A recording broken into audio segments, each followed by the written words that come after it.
Surface यौगिक का आज हम अंतिम लेक्चर पढ़ेंगे। इससे पहले देखो चतुष्फलकीय और अष्टफलकीय कक्षकों का विभाजन पढ़ा था, उनकी ऊर्जाओं के बारे में हम कुछ जान रहे थे। कुछ टेक्निकल मिस्टेक्स के कारण, लाइट की प्रॉब्लम के कारण वो वीडियो रोकना पड़ा। अब आगे उसी को कंटिन्यूअस करते हैं। तो देखिए, एक था हमारे पास अष्टफलकीय कक्षकों का विभाजन, एक तो है अष्टफलकीय कक्षकों का विभाजन और एक है आपका चतुष्फलकीय कक्षकों का विभाजन। इसमें डायग्राम जो बनते थे अष्टफलकीय के लिए जो बनेगा वो ये आपके पास 5 कक्षक हो गए। ये 5 कक्षक उच्च ऊर्जा स्तर के होते हैं, जिसमें ये dxy, dyz, dxz, dx² y² और dz²। ये उच्च ऊर्जा स्तर हो गए जब लोन पेयर लिगेंड द्वारा लोन पेयर केंद्रीय धातु को दिया जाता है। उसके बाद वो विभाजित होते हैं 2 भागों में, जिसमें से ऊपर की तरफ होंगे 2 कक्षक और नीचे की तरफ होंगे 3 कक्षक। इसको आपने नाम दिया था T2C, इसको नाम दिया था EC। ये आपके पास यहां से यहां का क्षेत्र था 0.6 डेल्टा नॉट, ये था यहां से यहां तक आपके पास माइनस का 0.4 डेल्टा नॉट और dq की फॉर्म में 6 और 4। ऐसी चतुष्फलकीय कक्षकों में स्थितियां उलट गई थी और स्थितियां उलटने के बाद कैसा माहौल बना था देखो, ये माहौल ऐसा कुछ बन गया जिधर 3 कक्षक चले गए ऊपर और 2 कक्षक आ गए नीचे। मतलब ये T2G चला गया ऊपर और EG आ गया नीचे। अब अगर तुम अष्टफलकीय को पढ़ रहे हो तो 6 ऊपर आएगा, चतुष्फलकीय को पढ़ रहे हो तो 4 ऊपर आएगा। तो प्लस 0.4 यहां होगा आपका डेल्टा T, यहां डेल्टा नॉट, यहां डेल्टा T, यहां माइनस 0.6 डेल्टा T। ठीक है, ये इनका विभाजन हो गया। फिर आपने भरा कैसा था, अगर इसमें आपके पास परबल क्षेत्र था, परबल क्षेत्र, तो आपने लगाया था PJ, मतलब फर्स्ट पेयरिंग आफ्टर जंपिंग, और दुर्बल क्षेत्र में आपने इसको बना दिया था JP। जबकि चतुष्फलकीय में अत्यधिक प्रतिकर्षण के कारण कक्षकों की स्थितियां पहले से उलट जाती है और उलटने के कारण चाहे प्रबल क्षेत्र हो चाहे दुर्बल क्षेत्र हो, समान इलेक्ट्रॉनिक विन्यास रहता है, समान इलेक्ट्रॉनिक विन्यास। किसमें, चाहे वो प्रबल क्षेत्र हो और चाहे वो क्या हो, दुर्बल क्षेत्र हो। प्रबल क्षेत्र और दुर्बल क्षेत्र दोनों में समान इलेक्ट्रॉनिक विन्यास रहता था। अब इनकी ऊर्जाओं की बात करते हैं। तो देखो, ये जो बीच की ऊर्जा होती है ये होती है आपकी CFSE, क्रिस्टलीय फील्ड की विभाजित ऊर्जा, क्रिस्टल फील्ड स्प्लिटिंग एनर्जी। इधर भी ये आपका क्या है, CFSE ऊर्जा होगी। अब अष्टफलकीय में CFSE कैसे निकाला जाता है, तो इसके लिए सूत्र है CFSE इक्वल्स टू, यहां से देखो नंबर ऑफ इलेक्ट्रॉन इसमें और ये, तो minus 0.4 number of electron in T2G, next plus यहां हो गया आपके पास 0.6 number of electron EG plus pairing energy P। ठीक है, ये इसका फॉर्मूला होगा। आरबीएससी की किताबों में कुछ गलत है, आप इन फॉर्मूलों को याद कर लें। नेक्स्ट, यहां आपके पास हो गया CFSE इक्वल्स टू, यहां से minus 0.6 number of electron in EG plus ये 0.4 number of electron in T2G plus युग्मन ऊर्जा। P का मतलब होता है यहां पेयरिंग एनर्जी, ये युग्मन ऊर्जा, युग्मन ऊर्जा। इस तरह से हम इसमें से CFSE का मान ज्ञात कर सकते हैं। फिर इन दोनों प्रकार की ऊर्जाओं में जो संबंध होता है वो क्या होता है, तो देखो डेल्टा T बराबर होता है 4/9 डेल्टा नॉट, ये इसमें संबंध है। चतुष्फलकीय और अष्टफलकीय कक्षकों की ऊर्जाओं में संबंध डेल्टा T इक्वल्स टू हो गया 4/9 डेल्टा नॉट। ठीक है, ये इसमें आपका संबंध बनता है। नेक्स्ट, अगर इसकी आप आगे बात चलाओ तो जैसे कोई क्वेश्चन आ सकता है इस प्रकार से, माना कि आपको कहा NiCl4 की पावर -2 संकुल की ऊर्जा का मान 1200 है, 1200 किलो जूल पर मोल है, तो Cr NH3 का 6 पावर प्लस 3 संकुल की ऊर्जा का मान कितना होगा। तो देखो यहाँ आपके पास क्या है भाई, यहाँ 4 इसका मतलब चतुष्फलकीय है, यहाँ 6 इसका मतलब क्या आपका अष्टफलकीय। चतुष्फलकीय की ऊर्जा दे रखी है 1200, मतलब डेल्टा टी आपको दे रखी है। तो आप क्या करोगे, इसको 1200 बराबर 4/9 डेल्टा नॉट ऊपर ले जाओ। तो डेल्टा नॉट इक्वल टू हो गया 1200 इंटू 9 अपॉन 4, तो ये हो गया 3 और ऊर्जा होगी आपके पास कितनी 2700। तो चतुष्फलकीय कक्षकों की ऊर्जा का मान 1200 है, तो अष्टफलकीय की कितना हो गया 2700। इसका मतलब इस संबंध से स्पष्ट है, अष्टफलकीय कक्षकों की ऊर्जा का विपाटन ऊर्जा का मान चतुष्फलकीय कक्षकों की ऊर्जा से क्या होता है, अधिक होता है। इस प्रकार यह सीएफटी में चतुष्फलकीय और अष्टफलकीय के कक्षकों का विपाटन, उनकी सीएफएसई ऊर्जा का मान हमने ज्ञात करना सीख लिया। अगली बात हम इसमें लेते हैं, संकुल यौगिकों का स्थायित्व वो किस पर निर्भर करता है। नेक्स्ट, आज इस चैप्टर को पूरा करेंगे हम, लेकिन उससे पहले आप सारी इसकी बातें सुन लीजिए और अच्छे से इसको रिवाइज कर लीजिए, अच्छे से इसको पढ़ लीजिए। नेक्स्ट, तो अगला आ रहा है आपके पास संकुल यौगिकों का स्थायित्व। स्थायित्व किस पर निर्भर करता है, संकुल यौगिकों का स्थायित्व। तो मैं अगर ऊष्मागतिकी के हिसाब से बात करूं तो सबसे पहले होता है क्या आपके पास, जैसे एक धातु होता है, धातु अपने डी कक्षकों को खाली करता है। तो माना कि यहां लगा दिया मैंने A प्लस X संख्या में जो लिगेंड है वो इससे जुड़ते हैं, ठीक है। अब उस लिगेंड में हो सकता है कुछ चार्ज हो या कुछ चार्ज नहीं हो, जो भी। नेक्स्ट, ये इससे कनेक्ट होकर क्या बनाता है MLX, और जो पावर होती है इसकी, या हो सकता है जैसे इस पे माइनस का कुछ हो गया, ठीक है, माइनस का X हो गया या Y हो गया, जो भी हो गया। अब इसमें से ये निकल के जितना भी आएगा, तो यहाँ पर जो आएगी आपके पास प्लस में, वो आगे सपोज करो प्लस का भी, या जो भी है। ये धातु की ऑक्सीजन अवस्था है, लिगेंड पर मान लो कोई ऑक्सीजन अवस्था नहीं है, और यहाँ पर जो भी ऑक्सीजन अवस्था आ गई तो प्लस या माइनस में जो भी रहेगी।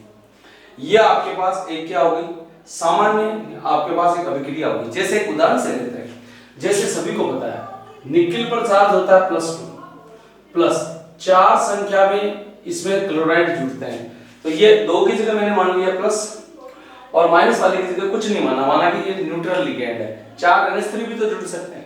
नेक्स्ट, ये जुड़कर क्या बनाएंगे NiCl4, ठीक है। और अगर इसकी देखना है तो घात पर देख लीजिए कितना चार्ज आ जाएगा।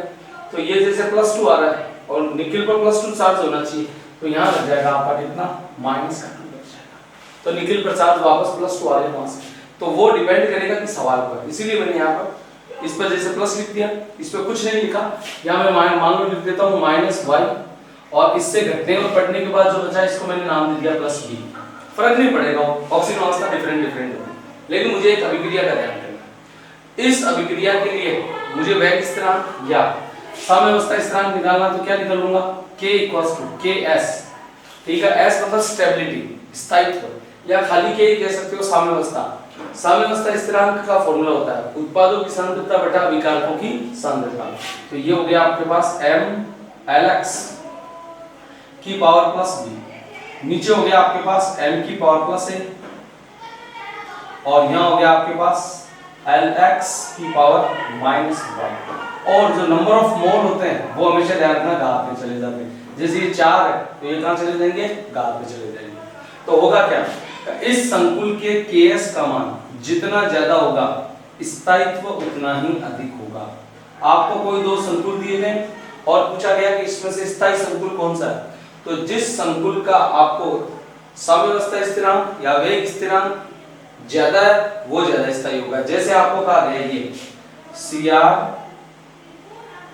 NH36 की पावर +2 और एक का NiS2O6 की पावर +2, और इसका क्या दे दिया, सपोज करो ये, और इसका दे दिया आपको ये, और पूछा गया कौन सा संकुल ज्यादा स्थायी है। दिखती बात है, जिसका Ks का मान ज्यादा है वो संकुल क्या होगा, ज्यादा स्थायी होगा। तो पहला कंसेप्ट, जिसके K का मान साम्यावस्था स्थिरांक का मान ज्यादा होता है वह संकुल ज्यादा स्थायी होता है। Concept number 1। कंसेप्ट नंबर 2, आपको ये दिया गया K4FeCN6 और एक दिया गया K3FeCN6, और आपसे पूछा कौन सा संकुल का ज्यादा स्थायित्व। अब के का मान तो दिया हुआ नहीं, जब के का मान दिया हुआ नहीं हो और के का मान बराबर हो तो हम ऑक्सीजन अवस्था निकालते हैं।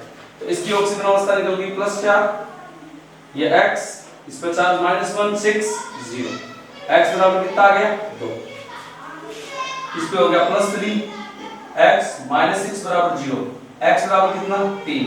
तो जिसकी ऑक्सीजन अवस्था ज्यादा है वह संकुल ज्यादा स्थायी होगा। तो देखो स्थायित्व के फंडे आपके पास सीधे सीधे हो गए। पहला k का मान जिसका ज्यादा वो स्टेबल ज्यादा, दूसरा जिसकी ऑक्सीकरण अवस्था ज्यादा उसका स्थायित्व ज्यादा, तीसरा कंसेप्ट।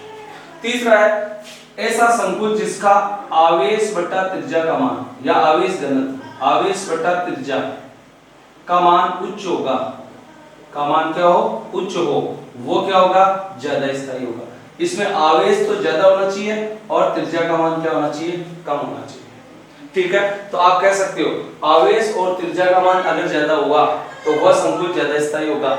ठीक है, इसी तरह से त्रिज्या के बारे में बात की जाए तो जैसे आगे आपके पास हम जल्दी से इसको ले लेते हैं। Scandium, titanium, vanadium, chromium, manganese, ferrous, cobalt, nickel. अब इसमें से इसका संकुल बनाते हैं आप FeS2O का 6 +2, ऐसे कोबाल्ट S2O का 6 +2, ऐसे दे दिया आपको निकेल S2O का 6 की पावर +2। जरा ध्यान से देखो सभी में आपके पास क्या है S2O6 S2O6 S2O6 न्यूट्रल होता है, आवेश भी कितना है सब पर +2, तो आवेश का मान तो समान, ऑक्सीजन अवस्था समान, लिगैंड भी समान है। तो अब ज्यादा स्थायी कौन सा होगा, वो ज्यादा स्थायी होगा जिसकी त्रिज्या छोटी है। और आवर्त सारणी में लेफ्ट टू राइट जाने पर त्रिज्या घटती है, तो स्थायित्व का क्रम क्या होगा आपके पास, निकेल सबसे ज्यादा, कोबाल्ट उसके बाद, आयरन उसके बाद। तो क्या तीसरा है आवेश का मान तो ज्यादा और त्रिज्या या आकार कैसा होना चाहिए कम होना चाहिए, तो वो स्थायी क्या होगा ज्यादा होगा। ऐसे ही सपोज करो आपको दो संकुल और दे दिए गए, ये लो एक संकुल है FeS2O6 की पावर +2 और एक दे दिया आपको सपोज करो Cr NH3 का 6 की पावर +2। सब में से क्या 6 चार्ज भी 2 है, लिगेंड भी उदासीन है, लेकिन लिगेंड अलग अलग है।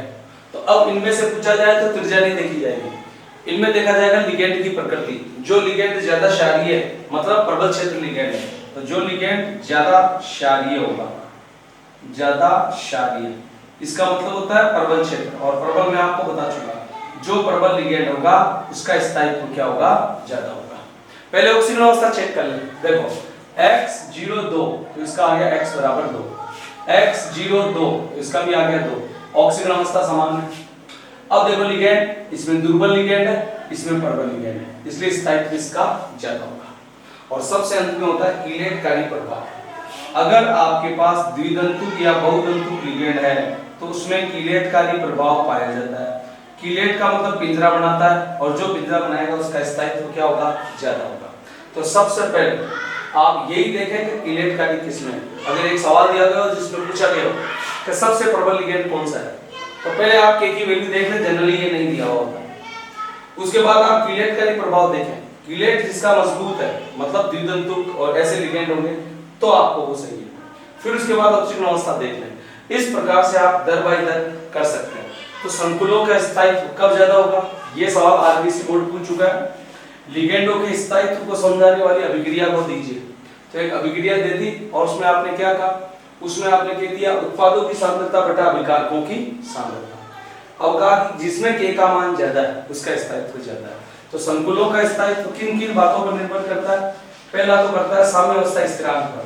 अगर साम्य अवस्था स्थिरांक आपके पास ज्यादा बड़ा है तो उसका स्थायित्व क्या होगा ज्यादा होगा। फिर आप क्या देखेंगे उसकी ऑक्सीकरण अवस्था। जिस संकुल की ऑक्सीकरण अवस्था ज्यादा है वो क्या आपका ज्यादा स्थायी है। आवेश अपॉन त्रिज्या का अनुपात ज्यादा है या आवेश तो ज्यादा हो त्रिज्या छोटी हो तो वो संकुल ज्यादा स्थायी होगा। जो लिगेंड ज्यादा क्षारीय अर्थात प्रबल क्षेत्र लिगेंड है तो वो नॉन पेयर को क्या कर सकता है दक्षता के साथ दे सकता है, अतः वो कैसा आपके पास प्रबल क्षेत्र लिगेंड है। और सबसे लास्ट में कीलेटकारी प्रभाव। जो लिगेंड द्विदंतुक या बहुदंतुक है वो क्या करते हैं भाई पिंजरा बना लेते हैं। एक से ज्यादा लोन पेयर देकर आपको पहले पढ़ा चुका हूँ कीलेटकारी प्रभाव, कीलेट बना देते हैं, पिंजरा बना देते हैं और उस पिंजरे के कारण उनका स्थायित्व क्या होता है, ज्यादा होता है। ये हमारा स्थायित्व भी कंप्लीट होता हुआ। नेक्स्ट अगली बात अपन करते हैं, अगली बात करते हैं उपसहसंयोजक यौगिकों का महत्व और संकुलों के रंग। बस दो ही टॉपिक बचे इसमें। तो अब उपसहसंयोजक यौगिकों के महत्व की बात सबसे पहले कर लेते हैं, तो उसका क्या क्या महत्व है, ठीक है। तो सबसे पहले बात करते हैं गुणात्मक विश्लेषण में। गुणात्मक विश्लेषण में उपसहसंयोजक यौगिक का क्या रोल है। गुणात्मक विश्लेषण, देखो गुणात्मक विश्लेषण क्वांटिटेटिव एनालिसिस का मतलब होता है अम्लीय और क्षारीय मूलकों की पहचान होती है। तो अम्लीय को तो छोड़ दो, क्षारीय मूलकों की पहचान की जाती है एक विशेष संकुल द्वारा और उसी को हम क्या बोलते हैं, गुणात्मक विश्लेषण। जैसे देखो जीरो समूह में पाया जाता है NH4+, पहला केस अमोनियम आयन। अब अमोनियम आयन का टेस्ट कैसे करें, तो इसकी क्रिया आप नेस्लर अभिकर्मक से करते हैं। तो देखो क्या होगा, कोई आपको पुड़िया दी गई और उसमें पूछा कि इसमें अमोनियम आयन है क्या, तो उसका टेस्ट किया आपने। तो टेस्ट करने के लिए अमोनिया युक्त पुड़िया को K2HgI4 में डाल दिया। यह है नेस्लर अभिकर्मक, क्षारीय माध्यम होता है इसका। नेस्लर अभिकर्मक क्षारीय OH की उपस्थिति में होता है, माध्यम रहता है, अभिक्रिया इससे होगी। नेक्स्ट आपने यहाँ 2 ले लिया, संकुल तो कभी टूटता नहीं है, तो क्या होगा, ये NH4 K2 को रिप्लेस कर देगा और इससे नया संकुल क्या बनेगा, NH4 का ट्वाइस HgI4 और ये 2K प्लस ये 2K बाहर चला गया और ये जो बना है ये लाल भूरा रंग का अवक्षेप देता है, लाल भूरा रंग का अवक्षेप, और इसी से इस संकुल की पहचान होती है। तो NH4+ कैसे आया, जब नेस्लर अभिकर्मक पे डाला तो लाल भूरा अवक्षेप दिया।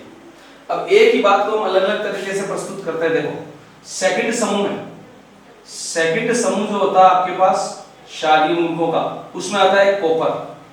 नेक्स्ट थर्ड समूह में हर बच्चे को पता है आता है आयरन, आयरन Fe फेरस, और फोर्थ में आता है आपके पास जिंक ले लो।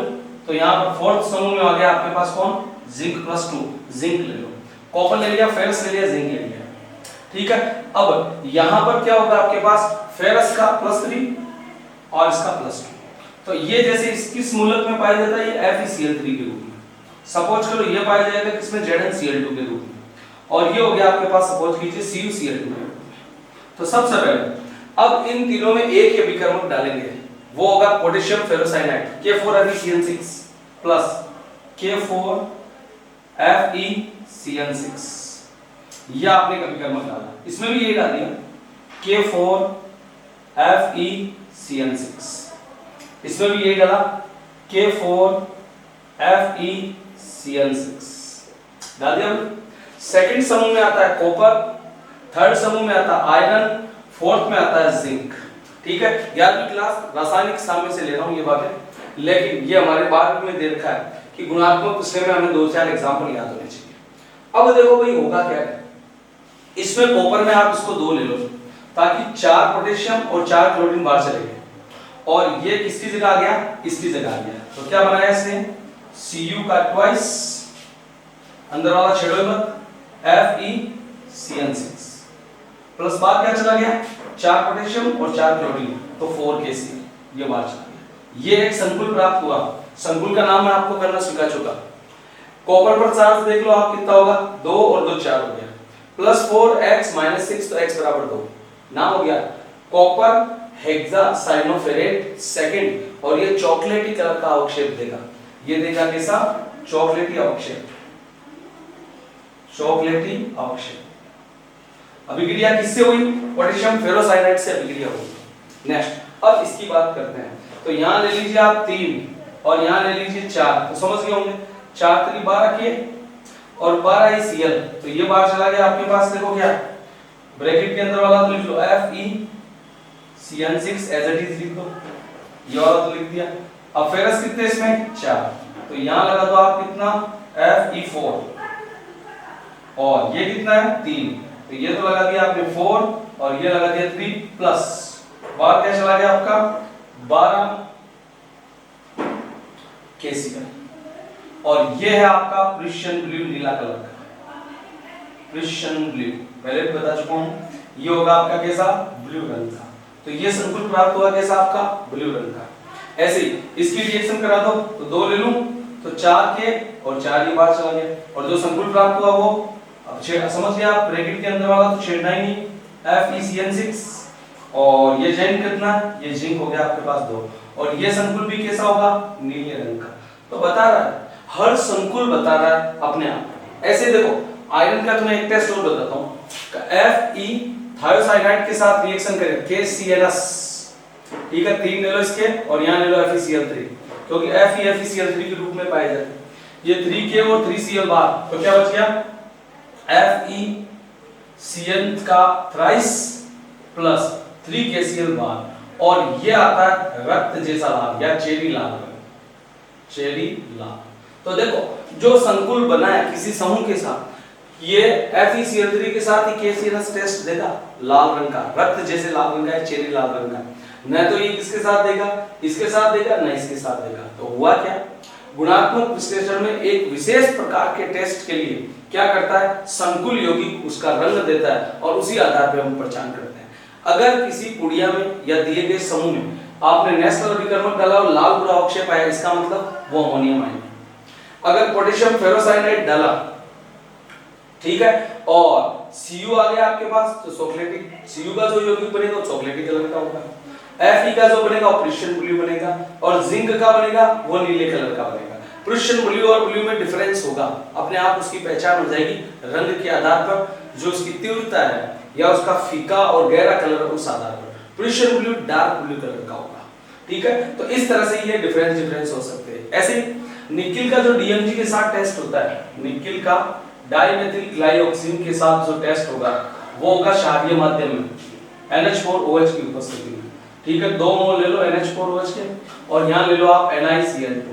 इससे जो टेस्ट बनने वाला है वो क्या बनेगा, ये निकिल, इस तरफ DMG का OH और OH, इस तरह से ये DMG यहाँ से जुड़ जाएगा, जुड़ गया, ये DMG यहाँ से जुड़ जाएगा, और जुड़कर इसका क्या देगा, ये भी लाल या कह सकते हो पिंक कलर का अवक्षेप देगा, पिंक कलर का क्या देने वाला है, ये अवक्षेप देने वाला। इस तरह से गुणात्मक विश्लेषण में उपसहसंयोजक यौगिकों का अति महत्व है, ठीक है। जीरो समूह में NH4 का टेस्ट आता है जो लाल बुरा अवक्षेप देता है। कोई भी एक एग्जांपल आपको ध्यान रखना है, बोर्ड में सवाल आता है गुणात्मक विश्लेषण में कैसे होगा, तो आप कह सकते हो द्वितीय समूह में कॉपर, तृतीय समूह में आयरन, चतुर्थ समूह में जिंक है। एक एक एग्जांपल दिया है, बाकी तो पूरी गुणात्मक विश्लेषण इसी पर आधारित है, ठीक है। तो कॉपर किसके साथ, कॉपर जो है वो चॉकलेटी कलर का देगा, आयरन है जो वो प्रुशियन ब्लू देगा, और जिंक वो नीले कलर का, ठीक है, हल्के नीले कलर का क्या देगा, अवक्षेप प्रदान करेगा।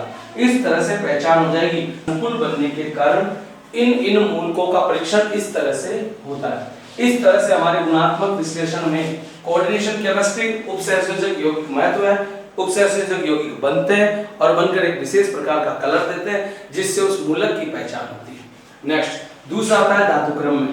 याद होगा धातुक्रम तो हम पढ़ चुके हैं। धातुक्रम में संकुल का योग कहाँ है भाई, धातुक्रम में संकुल का योग है साइनाइड प्रक्रम में, याद करो, जहां हम सोने और चांदी का करते थे, ठीक है। तो सोने और चांदी जैसे Ag है या आपका Au है, इसमें ये काम होता है।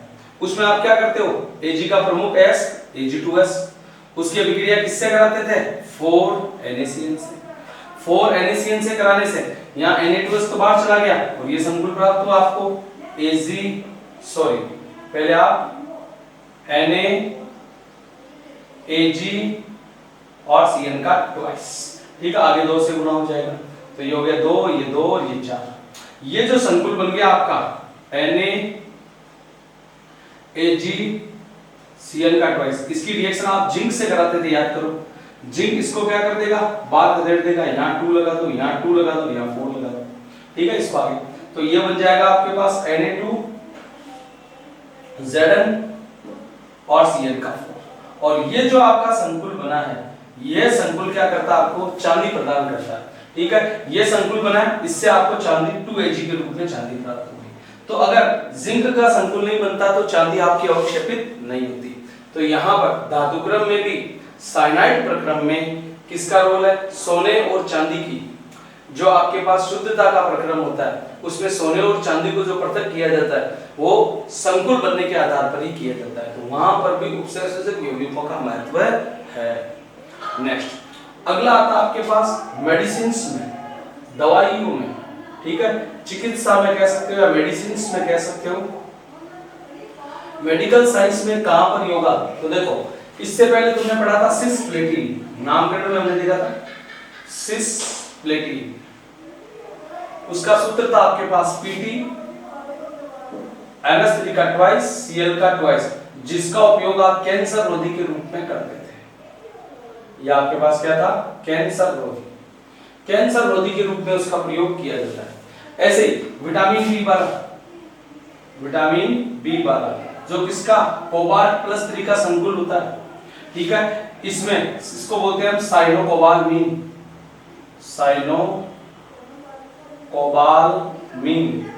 साइनोकोबालमीन, ठीक है। विटामिन B12 कोबाल्ट प्लस 3 का संकुल साइनोकोबालमीन, वो अरक्तता में काम आता है, ठीक है, जो आपके पास रक्त की कमी होती है, अरक्तता, अरक्तता में ये क्या होता है, प्रयुक्त होता है। ऐसे ही बाल जो है, बाल, ठीक है, BAL ब्रिटिश एंटील्यूसाइड, ठीक है, ये बन गया आपका ब्रिटिश एंटील्यूसाइड,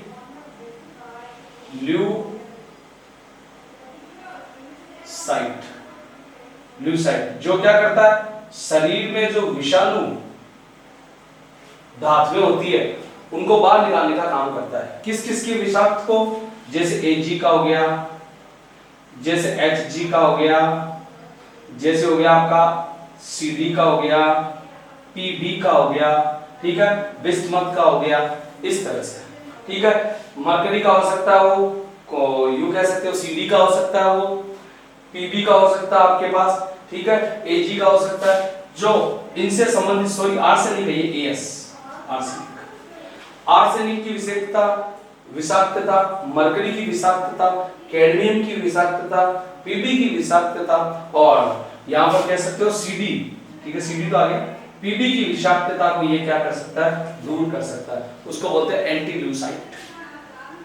फिर चौथा आता है आपके पास जैव प्रणाली में, जैव प्रणाली, और जैव प्रणाली में कहां-कहां इसका रोल है, तो सभी को पता है मानव रक्त में जो हीमोग्लोबिन होता है, हीमोग्लोबिन, हीमोग्लोबिन वो किसका घटक होता है, आयरन का घटक होता है। ऐसे ही पेड़ पौधों में जो पाया जाता है पर्णहरित, ठीक है, क्लोरोफिल जो होता है आपके पास, क्लोरोफिल वो किसका, मैग्नीशियम का संकुल यौगिक होता है, मैग्नीशियम +2 का संकुल यौगिक होता है। इस प्रकार उपसंयोजक यौगिकों का महत्व गुणात्मक विश्लेषण में एक विशेष संकुल बनाता है जिससे धातुओं की पहचान होती है। धातुक्रम में साइनाइड प्रक्रम में संकुल बनता है जिससे चांदी और सोना पृथक होता है। मेडिसिन्स रसायन में क्या होगा, आपके पास सिस्प्लेटिन बनता है जो कैंसर रोधी होता है, साइनोकोबालमीन रक्त की कमी को दूर करता है, और ब्रिटिश एंटील्यूसाइड्स होता है जो क्या करता है, शरीर में जो टॉक्सिक नेचर के होते हैं धातुएं, विषाणु प्रकृति की या विषाक्तता वाली प्रकृति की, उनके जहर को कम करता है। और जैव प्रणालियों में क्या होगा, हीमोग्लोबिन में हीमोग्लोबिन जो होगा वो Fe का संकुल है, और क्लोरोफिल वो किसका संकुल है, मैग्नीशियम का संकुल है। नेक्स्ट इसमें अपन पढ़ते हैं उपसंयोजक यौगिकों में रंग।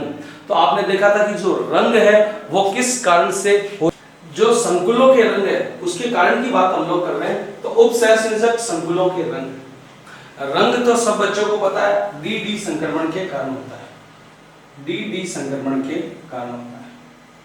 उपसंयोजक यौगिकों के रंग डी संक्रमण के कारण होता है।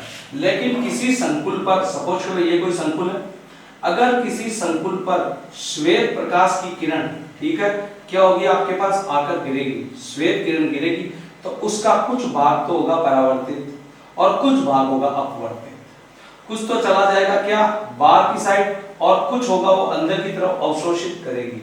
लेकिन अवशोषित करने वाला कलर नहीं दिखता, अवशोषित करने वाला कलर नहीं दिखता, उसका समपूरक रंग दिखता है, समपूरक रंग दिखाई देता है। और वही रंग, माना कि देखो ये एक संकुल, अगर ये हरी लाइट को कर रहा है तो हरी को कर रहा है, आपके सामने चार्ट बना हुआ सभी को पता है VIB, ठीक है, GYOR, विबिक्योर से सब परिचित है। तो इन्हीं के संपूरक कलर बनेंगे। वॉयलेट के सामने आप देख लीजिए कौन सा है, येलो है। अगर वॉयलेट कलर को बैंगनी कलर को करता है तो पीला दिखाई देता है, अगर वो इंडिगो को करता है तो क्या दिखाई देगा आपके पास, ठीक है, इंडिगो को करता है तो ये वाला रंग दिखाई देगा। इस तरह से संपूरक रंग दिखाई देता है। आप देख सकते हैं इस टेबल में जो आमने सामने का कैसे टेबल को आप कैसे ड्रॉ करोगे, जैसे ये आपका ऐसा कुछ है, तो इसके 4 भाग कर लो, फिर अगले के भी 4 भाग कर लो। एक देखो 1 2 3 लाइन आ गई, ये 4 लाइन, ये 5 लाइन। अब वी आई बी, ठीक है, जी बीजी को छोड़ दो, बीजी बीच में, बीजी के जस्ट बाद वाई जी को भी छोड़ दो आप, ये वाई जी हो गया, ठीक है। तो V I B vibgyor G Y O R और ये बन जाएगा पिंक। इसमें अब आप इस टेबल, ये जो है जब संपूरक रंग का मतलब होता है जैसे ये इसके सामने, ये इसके सामने, तो इस वाली भुजा के सामने कौन सी भुजा आ रही है, ये भुजा आ रही है। मतलब अगर ये वॉयलेट कलर को करता है तो ये कैसा दिखाएगा, येलो ग्रीन दिखाएगा। वाई जी का मतलब हो गया येलो ग्रीन, येलो ग्रीन, पीला हरा दिखाई देगा। किसको करता है तो बैंगनी कलर को, वॉयलेट को करता है, ठीक है। ऐसे ही ग्रीन को करेगा तो रेड दिखाई देगा, ठीक है। ग्रीन और रेड एक दूसरे के आमने सामने, तो जैसे ग्रीन का जो संपूरक रंग होता है वो कैसा होता है आपके पास, रेड रंग होता है, आमने सामने का होना चाहिए। इस तरह से हम इसको क्या कर सकते हैं, देख सकते हैं कि कौन सा एक दूसरे के अपोजिट हो सकता है या कौन सा एक दूसरे का क्या होता है, संपूरक रंग होता है, ठीक है। एक बात और, यहां से ये जो है ये क्या है, ये प्रबल क्षेत्र के रंग है, और ये सारे जो है ये दुर्बल क्षेत्र के रंग है, ये भी ध्यान रखना, ये सब प्रबल क्षेत्र के रंग है, प्रबल क्षेत्र। तो कोई मान लो कि आपको कहे कि प्रबल क्षेत्र से ब्लू रंग को अवशोषित किया तो वो ऑरेंज दिखाई देगा, ठीक है। अवशोषित तो कौन कर रहा है, ब्लू, प्रबल क्षेत्र से कर रहा है, दिखाई दुर्बल वाला देगा, और दुर्बल से करेगा तो कौन सा दिखाई देगा, प्रबल करेगा। लेकिन होता क्या है, डी संक्रमण के कारण होता है, ठीक है। तो ये हमारे पास संकुल यौगिकों के रंग हो गए। संकुल यौगिकों के रंग में क्या, संकुल यौगिक अपना रंग प्रदर्शित करता है डी संक्रमण के कारण। डी संक्रमण में कैसा करते हैं, मान लो कोई वस्तु श्वेत प्रकाश को क्या करती है, श्वेत प्रकाश को खींचती है, तो उसका कुछ भाग तो पारगमित हो जाता है और कुछ भाग परावर्तित हो जाता है, बाहर चला जाता है, कुछ अंदर आ जाता है। अब उसमें से भी जो भाग अवशोषित हुआ है वो नहीं दिखाई देता है, उसका संपूरक रंग दिखाई देता है, जैसे ग्रीन का रेड हो गया संपूरक। इसको आप मिला सकते हो आमने सामने की भुजाओं से, जैसे ये आपका ग्रीन आता है तो ग्रीन के सामने रेड आता है, ठीक है। इस तरह से इसको आप सेट कर दें टेबल को, अपने आप आपको पता चलेगा कि ये इस तरफ आ रहा है, ठीक है, ये किस तरफ जा रहा है, इस तरफ जा रहा है, ये इस तरफ जा रहा है, ये इस तरफ जा रहा है, ठीक है। और ये जो पिंक है, पिंक विशेष स्थितियों में, ये विशेष स्थितियों में दिखते हैं, बाकी आपको ध्यान रखना है कि जैसे सीधा सीधा हो गया कि ग्रीन का तो रेड हो गया, ब्लू का क्या हो गया, ऑरेंज हो गया, और इंडिगो का क्या हो गया आपके पास, ये व्हाइट येलो हो गया। इस तरह से ये हमें ध्यान रखना है। और येलो का आपके सॉरी वॉयलेट का क्या हो गया, वाई जी हो गया। ये बीच बीच में आता है कि रेड में बीजी भी बन सकता है, कि बीजी आए तो रेड बन जाएगा, लेकिन जनरल केस यही होता है इसमें। इस तरह से आपको ध्यान रखना है और बहुत अच्छे से उपसंयोजक यौगिकों में किस तरह से रंगों का प्रदर्शन होता है। इसके बाद आता है आपके पास संकुल यौगिक कंप्लीट हो चुका आपका, उसमें आपके पास अल्फा टाइप के सॉरी उसमें आपके पास क्या बचता है फिर, जैसे सिग्मा पाई बंधित, सिग्मा व पाई बंधित धातु कार्बोनिल यौगिक बचते हैं। लेकिन ये 12th क्लास के कोर्स से हटा दिए गए धातु कार्बोनिल यौगिक। लेकिन एक क्वेश्चन बता देता हूं उसका, जो कई बार परीक्षाओं में आता है। धातु कार्बोनिल यौगिक किसे कहते हैं, ऐसे संकुल जिसमें कार्बन सीधा धातु से जुड़ा हो, जैसे देखो NiCO4, इसमें आपका क्या है, ये सीधा किससे कनेक्ट है आपके पास, धातु कार्बन से, कार्बन दाता समूह, ये धातु कार्बोनिल यौगिक कहलाता है। अब धातु कार्बोनिल यौगिकों में एक तो होता है आपका धातु M, एक होता है C और एक O। तो जब ये अपना लोन पेयर इसको देता है, सुनना ध्यान से, केंद्रीय धातु हमेशा कौन सी होगी, डी ब्लॉक की होती है, ये आपका पी ब्लॉक का होता है, ऑक्सीजन भी पी ब्लॉक का है, ठीक है। तो ये इसको लोन पेयर देगा तो ये डिस्टेंस तो कम हो जाएगी, पर यहां से दूरियां बढ़ने लगेगी, और दूरियां बढ़ने से इसके बीच अंतरक्रिया होगी, और इसी अंतरक्रिया के फलस्वरूप ये जो बंध है ये और इसकी जो प्रकृति है, इसी को बोलते हैं सिनर्जिक बंध, सिनर्जिक बंध। सिनर्जिक बंध परिकल्पना, ये राजस्थान बोर्ड में आ चुका है, केवल इतना सा क्वेश्चन आ चुका है, धातु कार्बोनिल यौगिकों की अंतःक्रिया दर्शाने वाला चित्र बनाइए, ये आपको चित्र बनाना है। लेकिन ये डिस्टेंस इसको खींचता है और ये इस तरफ चला जाता है, इसके बीच की बंध दूरी बढ़ती है, तो इन बंधों में क्या होता है, आपस में एक विशेष प्रकार का आकर्षण बन जाता है और उससे जो गुण प्रकट होता है उसी को आप क्या बोलते हो, सिनर्जिक बंध परिकल्पना बोलते हो, सिनर्जिक बंध बोलते हो। ये आपका उपसर्जक यौगिक पूरा होता हो। नेक्स्ट कोई फिजिकल केमिस्ट्री का एक चैप्टर लेकर आएंगे, अच्छे से पढ़िए। 3 चैप्टर हमारे पूरे हो चुके हैं, नोट्स बनाते हुए चलिए। स्कूल खुलने का अभी कोई नोटिफिकेशन, कोई ऐसा आदेश आया नहीं है, लेकिन परीक्षा तो संभव होगी, 0 सेशन नहीं होगा। तो दोस्तों इसके लिए आप लगातार पढ़ते रहें, जो टॉपिक आपको पढ़ाएं निसंदेह ये हटने वाले के चांस कम है, क्योंकि उपसर्जक यौगिक का अच्छा चैप्टर आता है। इसमें से मान लो कि चैप्टर कहीं से भी आए, जैसे पी ब्लॉक है, सॉरी सॉल्यूशन जो हमने पढ़ा था विलियन और धातुक्रम पढ़ा था, तो इसमें से ये जो चैप्टर है धातुक्रम तो फिर भी हो सकता है, बट जो आपका उपसर्जक यौगिक और सॉल्यूशन है इनके हटने के चांस बहुत कम है। तो आप इनको अच्छे से पढ़िए और नोट्स बनाते हुए चलिए ताकि आगे मेहनत कम करनी पड़े। नमस्कार, ये आपका चैप्टर पूरा 4th चैप्टर आगे देखेंगे।